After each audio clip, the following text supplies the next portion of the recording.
कुछ दिन पहले एक खबर आई थी जब भारतीय संसद के म्यूरल से काठमांडू के मेयर भड़क गए। सूर्यवंशी राजपूत शासक आर्शिराज राणा ने मुगल सम्राट अकबर के उस प्रस्ताव को अस्वीकार कर दिया, बल्कि वहां के सामाजिक और राजनीतिक ढांचे को भी गहराई से प्रभावित किया। गोरखा साम्राज्य की स्थापना 1559 में प्रिंस द्रव्य शाह ने नेपाल के गोरखा क्षेत्र में, 1769 में पृथ्वी नारायण शाह ने नेपाल के छोटे छोटे और विभाजित राज्यों को एकीकृत कर एक मजबूत राष्ट्र का निर्माण किया, जहां गोरखाओं ने सिक्किम और दार्जिलिंग के क्षेत्रों पर आक्रमण किया। अपनी पूर्वी महत्वाकांक्षाओं में असफल होने के बाद गोरखा साम्राज्य ने अपनी सैन्य शक्ति को पश्चिम की ओर केंद्रित किया। हिमाचल प्रदेश में गोरखा आक्रमण मुख्य रूप से स्थानीय शासकों के बीच आपसी विवादों और सत्ता संघर्ष का परिणाम था। इसे गोरखा साम्राज्य में शामिल कर लिया। कांगड़ा में अपनी हार के बाद गोरखा सेना ने हिमाचल प्रदेश के अन्य क्षेत्रों पर अपना ध्यान केंद्रित किया। 31 अक्टूबर 1914 को ब्रिटिशों ने गोरखा साम्राज्य के खिलाफ युद्ध की घोषणा कर दी, जो इतिहास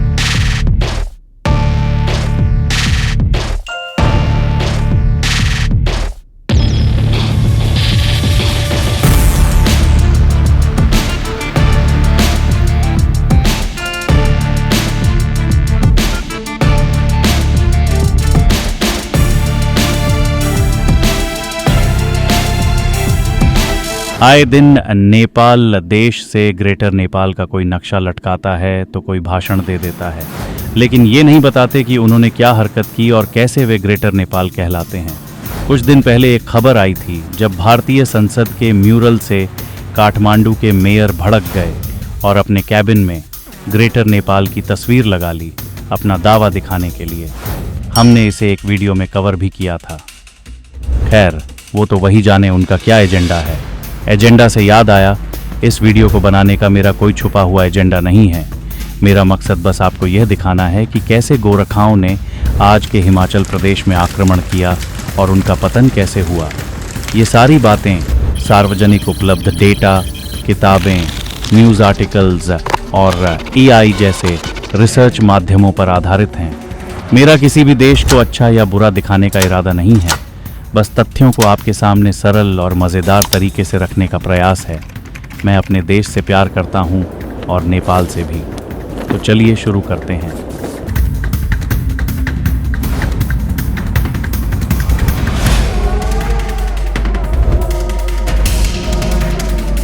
गोरखा अपनी बहादुरी, युद्ध कौशल और अनुशासन के लिए विश्व प्रसिद्ध हैं।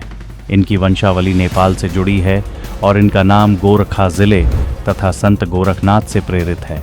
गोरखा सैनिक भारतीय और नेपाली सेनाओं में सेवा करते हैं और भारतीय सेना में गोरखा रेजिमेंट को एक विशेष स्थान प्राप्त है। 1815 में स्थापित गोरखा रेजिमेंट ने अपनी वीरता से अंतर्राष्ट्रीय ख्याति अर्जित की। गोरखाओं ने चीन, सिंगापुर, ब्रिटेन और अन्य देशों की सेनाओं में भी अपनी सेवाएं दी हैं। भारत में गोरखा मुख्य रूप से हिमालयी क्षेत्रों में बसे हुए हैं, जैसे उत्तर बंगाल, सिक्किम और आसपास के क्षेत्र।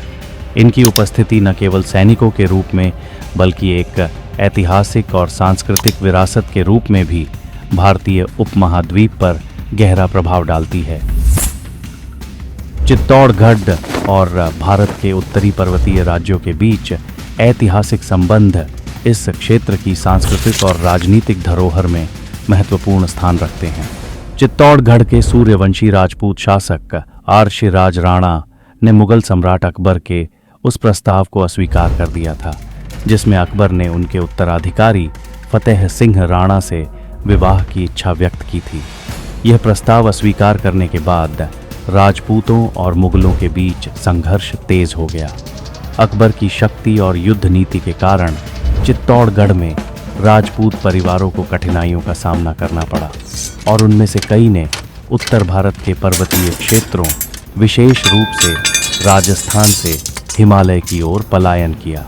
इन राजपूत परिवारों ने उन क्षेत्रों में शरण ली जहां उन्होंने न केवल अपनी उपस्थिति दर्ज कराई बल्कि वहां के सामाजिक और राजनीतिक ढांचे को भी गहराई से प्रभावित किया। इन प्रवासी राजपूतों ने अपने साथ अपनी परंपराएं, सैन्य कौशल और सांस्कृतिक विरासत भी लेकर आए, जिसने हिमालयी क्षेत्रों में राजपूत पहचान को स्थायी रूप से स्थापित किया।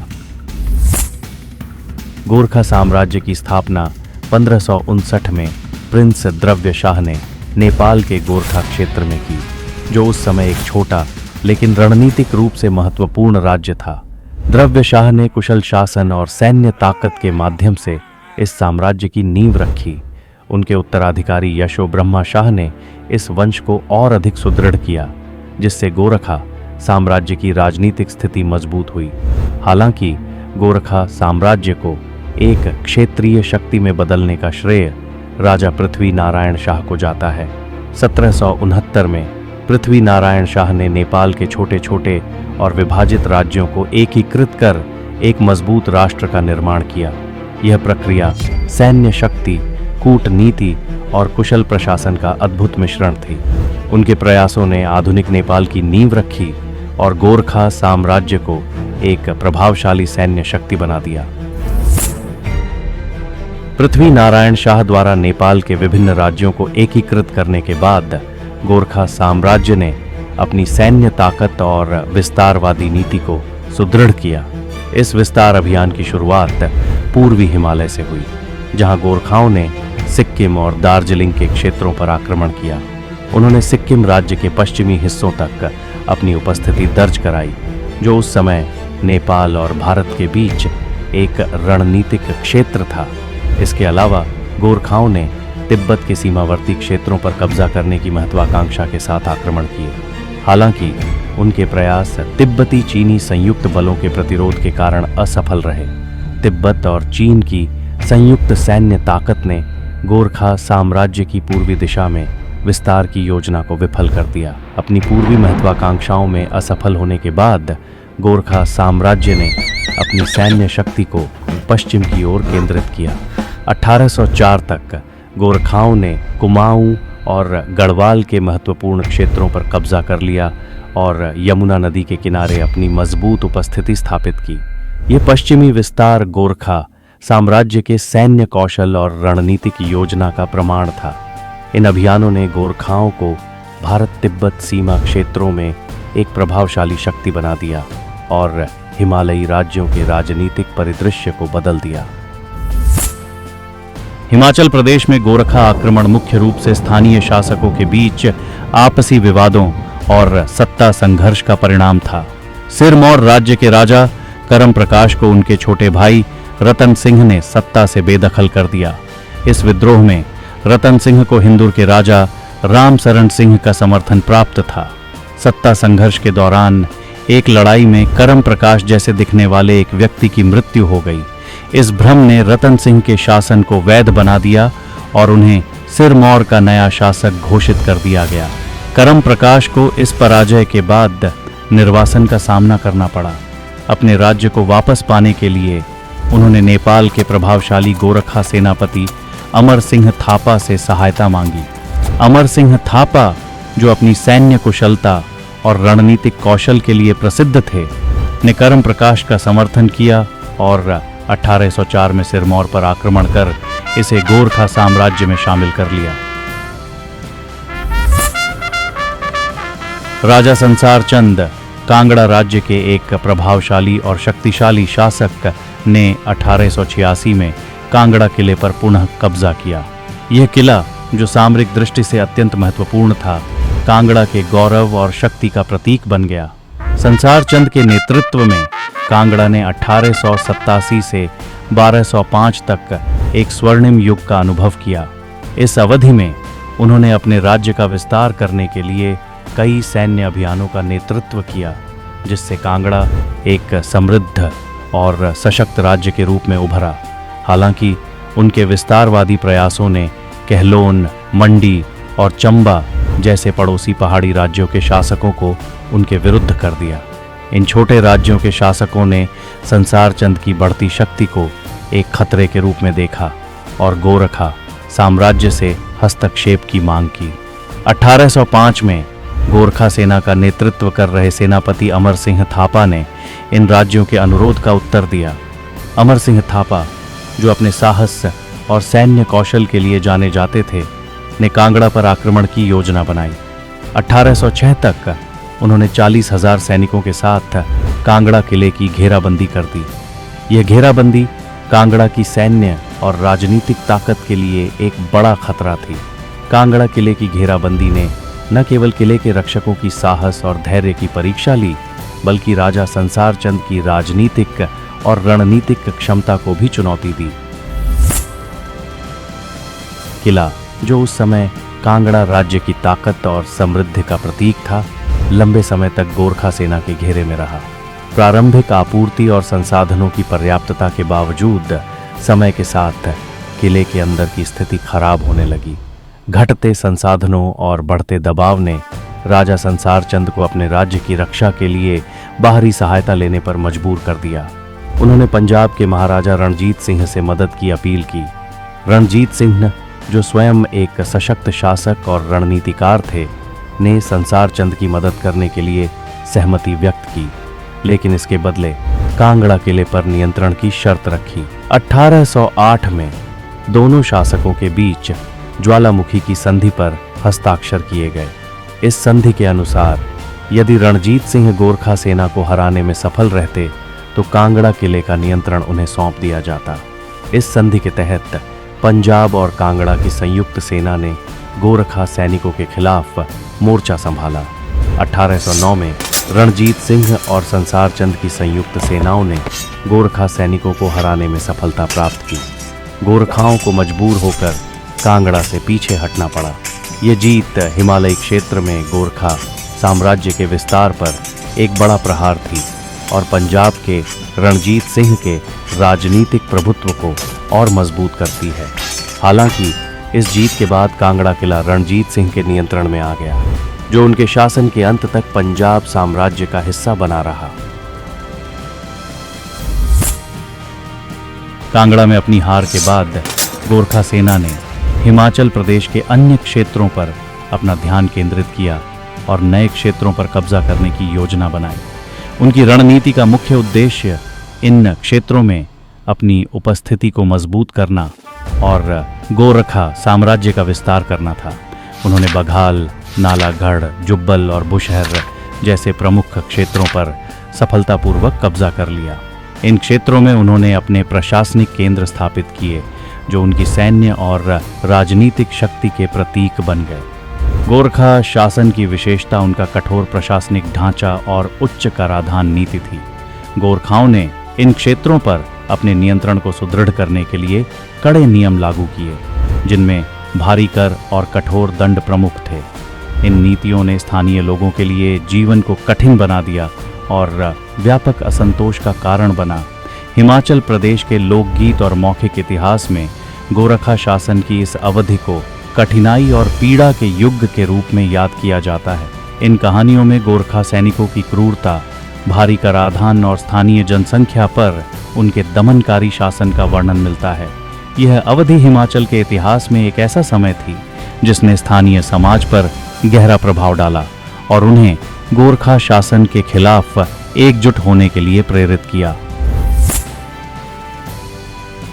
गोरखा साम्राज्य के विस्तार ने ब्रिटिश ईस्ट इंडिया कंपनी को गंभीर चिंता में डाल दिया, क्योंकि यह न केवल उनके व्यापारिक मार्गों बल्कि उनकी क्षेत्रीय योजनाओं के लिए भी खतरा बन गया था।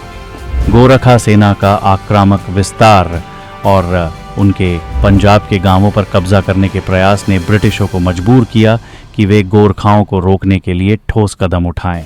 इस तनावपूर्ण स्थिति के परिणाम स्वरूप 31 अक्टूबर 1914 को ब्रिटिशों ने गोरखा साम्राज्य के खिलाफ युद्ध की घोषणा कर दी, जो इतिहास में एंग्लो नेपाली युद्ध के नाम से जाना जाता है।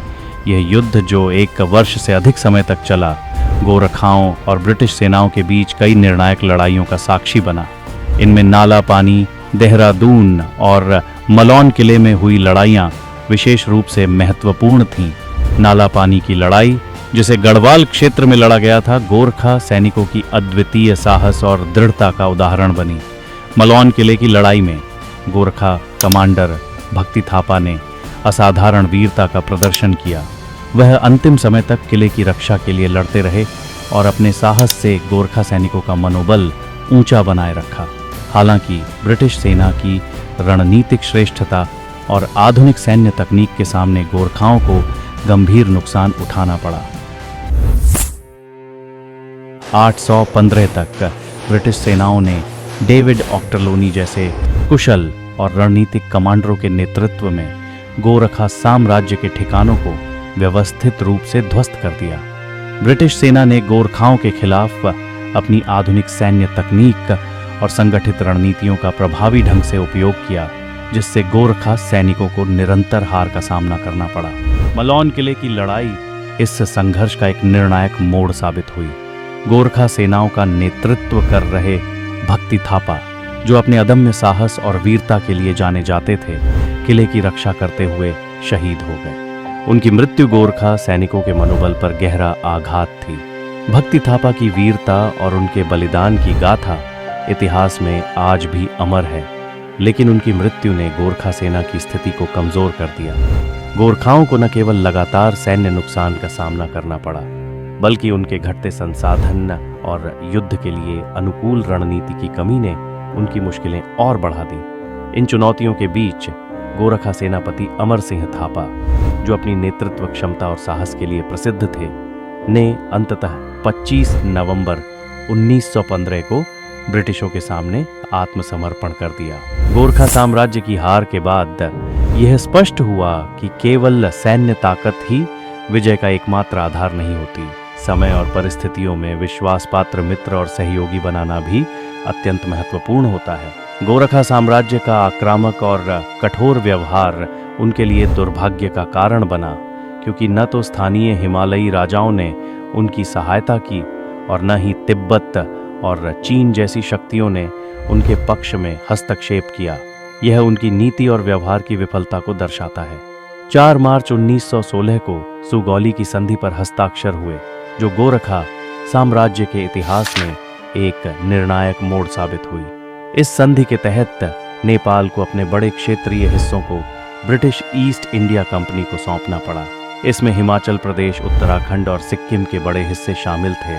संधि के अनुसार मेची नदी नेपाल की पूर्वी सीमा और महाकाली नदी पश्चिमी सीमा निर्धारित की गई। इसके अतिरिक्त संधि के तहत नेपाल ने काठमांडू में एक ब्रिटिश निवासी की नियुक्ति को स्वीकार किया, जो नेपाल की आंतरिक और विदेशी नीति पर ब्रिटिश प्रभाव को मजबूत करता था। इस संधि ने न केवल नेपाल के क्षेत्रीय नुकसान को औपचारिक रूप दिया, बल्कि इसके विस्तारवादी अभियानों पर भी पूर्ण विराम लगा दिया।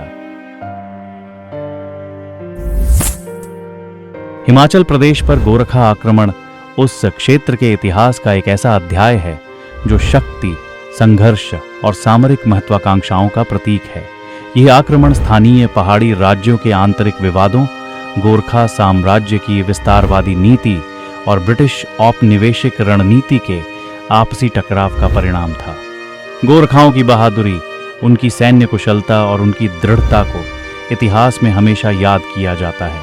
उनकी शक्ति और रणनीति ने हिमालयी क्षेत्रों में उन्हें एक प्रभावशाली सैन्य शक्ति बनाया। यह युग न केवल गोरखा सैन्य महत्वाकांक्षाओं की विफलता को दर्शाता है, बल्कि हिमाचल प्रदेश और उत्तर भारत की सांस्कृतिक और ऐतिहासिक पहचान को भी गहराई से प्रभावित करता है।